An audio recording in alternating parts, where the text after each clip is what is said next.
Just now, major cities in the United States, being baptized by heaven, several giant tornadoes formed strongly in the Los Angeles basin. Everywhere we go, there are ruins and broken tiles. Even Hollywood signs are not immune. Cars are like toys flying in the air. Tall buildings are torn to pieces like pieces of paper, risking one's life. A journalist who is still holding onto his position.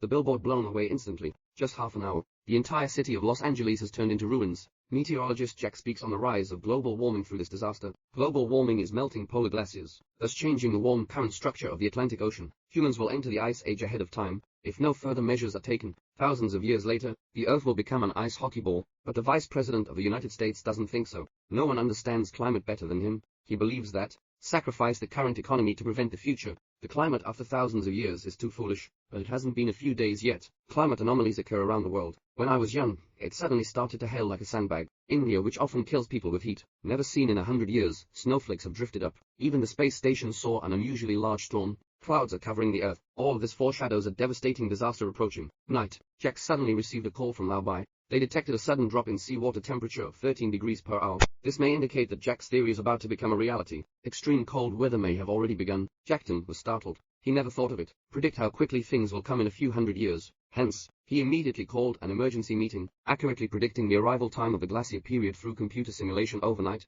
After decades of continuous fighting, Jack finally got the data. He was surprised to think it was 6 to 8 months. Unexpectedly, my colleague told him, unit is calculated in weeks. So in 6 to 8 weeks, the entire northern hemisphere will become a glacier. Jack immediately took the data and found the vice president. I hope he will immediately evacuate the residents of the northern cities to the south. But the vice president once again questioned Jack's theory, and confidently said, they are ready for everything. It's this wrong decision and blind arrogance, letting hundreds of millions of people die to death. Meanwhile, when 3 helicopters are on mission, suddenly encountering extreme weather, causing the electronic equipment and fuel lines of the aircraft to be completely frozen, the engine stalls in an instant. Planes also crashed one after another. The pilot opened the cabin door to seek help. Unexpectedly, it will be frozen into an ice sculpture in the next second. This news quickly spread to Jack's side. He immediately analyzed the climate, discovered the rotation of the storm, pulling the cold air from the upper layer from the eye to the surface.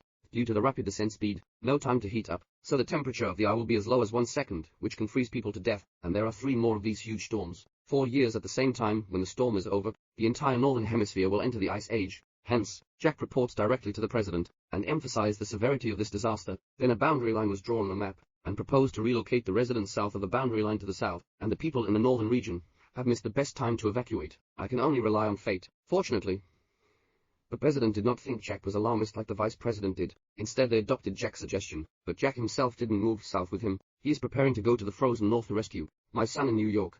Continuous rainstorm has turned New York into a water city, urban waterlogging and traffic paralysis. The entire city has become a mess. What's even more terrifying is that the Statue of Liberty has been submerged by the huge tsunami, coming towards New York City, like a ferocious beast, greedy, drilling into every street, devouring everything. And Jack's son, Xiao Shuai, at the last moment of the flood, escaped with the crowd into the higher-lying library. Just escaped a disaster, but they also lost contact with the outside world. Fortunately, Xiao found a public phone, and get in touch with my father. After Jack received his son's call, I also breathed a sigh of relief, and tell my son to stay in the library. Don't go out and find as many things as possible. Make a fire to keep warm. I'll go rescue him right away. After hanging up the phone, Jack immediately brings his equipment. Going to New York. 2 colleagues are not at ease, insist on staying with him. Meanwhile, New York has started to freeze, and people inside the library saw a group of people migrating on the ice outside. So at the call of a police officer, people are also preparing to go out. Southward migration. Xiao Shuai tried his best to persuade, keep them indoors, but no one knows him.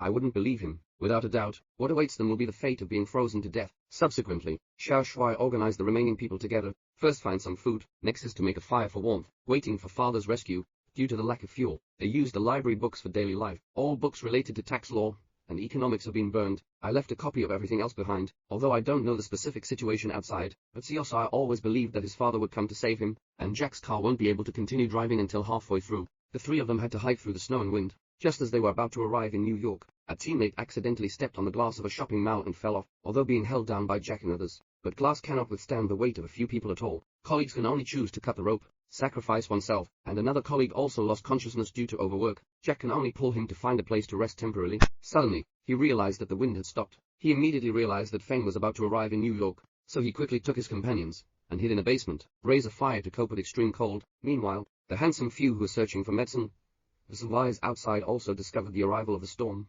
and frantically rushed back to the library. In the eyes of the mighty wind, New York has activated quick freezing mode. The fluttering national flag froze into pieces of paper in a second. The towering tall building quickly covered in frost. The collier forced towards the handsome three at a speed visible to the naked eye. Fortunately, they returned to the library smoothly, and managed to escape the whole family's great talent. A few days later, the storm has dissipated. Jack and his resurrected teammates continue to move forward, under the companionship of the sunshine. I don't know how long I've been gone.